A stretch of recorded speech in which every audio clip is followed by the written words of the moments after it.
Салафизм ұстанғандар олар террористер, олар қаржеттер. Радикалды идеология тарихи тамырымызды бүлдіріп, ұлттық салт-санамызды, рухани тұтастығымызды, сол арқылы елдігімізді тас-талқан етуге талпынып жатыр. Діннің атын жамылып, бірақ сыртқы күштердің ықпалымен саяси амал еткісі келетіндердің деструктивті қатер қауқарына қайтсек тойтарыс береміз.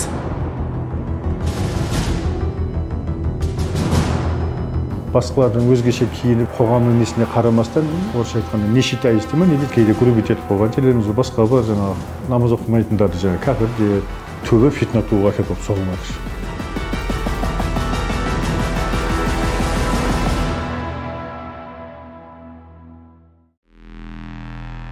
Нұрлан Сырлыбаевтың биыл 17-ші күзі қапастың тар камерасында өтіп жатыр. Өтелмеген мерзімі әлі 3,5 жыл.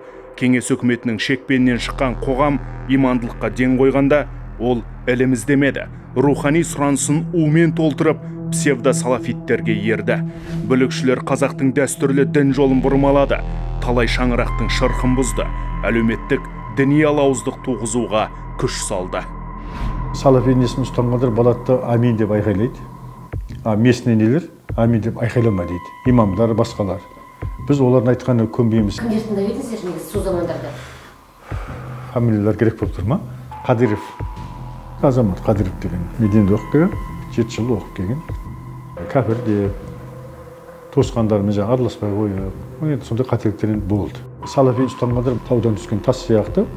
Таудан түскен тасты тоқтату қиын. Пока бір талай нәрсені қиратып тоқтамайынша. Или ямаға түсу керек жақсылап. Тоқтау үшін. Сөйтсе домалап келіп, біз ямаға түстік қой. Хорошо ямаға түстік. Адам тартуында бірінші сәләф сияқты дін түсуіміз керек деген бар. Сен сәләф сияқты дінді түсінгендігіңе қандай кепілдік бар? Екіншіден, Құран мен сүннатпен жүреміз дейді. Ең қауіптінің қауіптісі себебі ойлану деген мәселені алып тастайды. Ақыл жұмсалмаған жерде ақиқат жоқ. Күмән салады деп уже қашады адамдардан. Көрдіңіз бе? Өзінің тобына қарай жинаудың әдісі бұл. Пәтуа сұрайды ана жақтан. Сол кезде айтады. Екі вариант.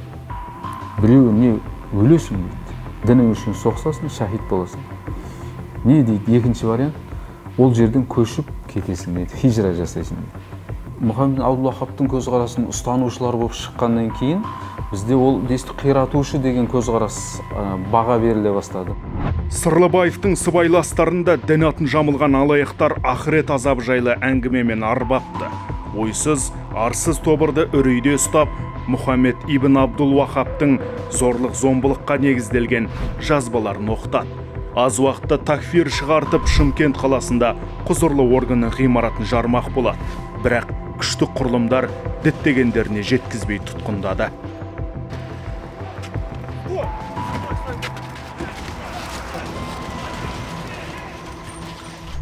2007 жылы 13 адам КМБ-ны жармақшы, Шымкенттің КМБ-сын жармақшы болды деген айыппен қамалды.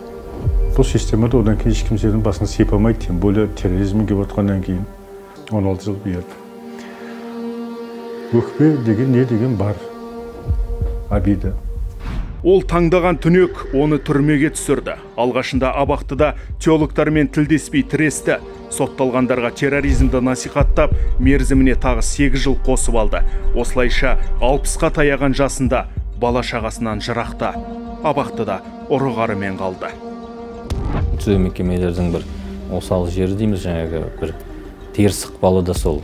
Деструктивтік, радикалдық көзқарасты жұқтырып алу өте оңай. Түзеу мекемелерінде осындай радикалдық көзқарастың өсуіне, көбеюіне жол бермеу үшін бізде кешенді іс-шаралар жүргізіп жатыр. Адамды деструктивтік діни ағымның қатарынан алып шығу үшін, оны дерадикализацияландыру үшін тек қана теологтың жұмысы жеткіліксіз, ол психологтың да жұмысы керек. Жабық мекеме болған соң ол қоғамда көп көрсетіле бермейді. Қандай да бір ұлтты жою үшін қару кезеніп соғыс ашу міндетті емес. Тарихи жады, ұлттық коды жойылған ел есеңгіреп, өзі адасады. Сырттан жазылған кітапты оқып, қолдан жасалған дінге сеніп, псевдо шейхтарға табынғандар тарихи тегін ұмытады. الإسلام دين يرفض التطرف Экстремистік ұйымдар алдымен бір беткей, діннен хабары бар адамдарды арбайды. Сол арқылы жақтас жинайды. Адамның ақылын шектеп тастайды. Өз ұстанымнан бөлек көзқарастарды қабылдамайды. Салдарын ислам әлемі тартып отыр. Надандықпен күресу үшін ғылым, білімді дамыту керек. Ислам ынтымақтастық ұйымына мүше мемлекеттер күш біріктіргені абзал. Мен өзіме мынандай сөзім шығардым. Абу Ханифадан қате іздейтін біріншіден мен кім, екіншіден түк таппадым. Жергілікті мұсылмандар қандай масхабты ұстайтын болса, сондайды ұстау керек. Ол жерде сіздерге ешкім ширк, күфірлік, харам нәрсе ешкім ешнәрсе беріп отырған жоқ. Міне осы айтатын жастарға. Сырлыбаевтың өзгеге сілтеген қамшысы өзіне тиді. Ең қымбат уақытын жоғалтты. Ол тұтқындалғанда дүниеге келген кенжесі қазір 18 жастағы бойжеткен. Дурак учится на своих ошибках, умный учится на чужих ошибках дейді. Мен сонда айтып жатырмын, умный болыңдар. Учитесь на наших ошибках.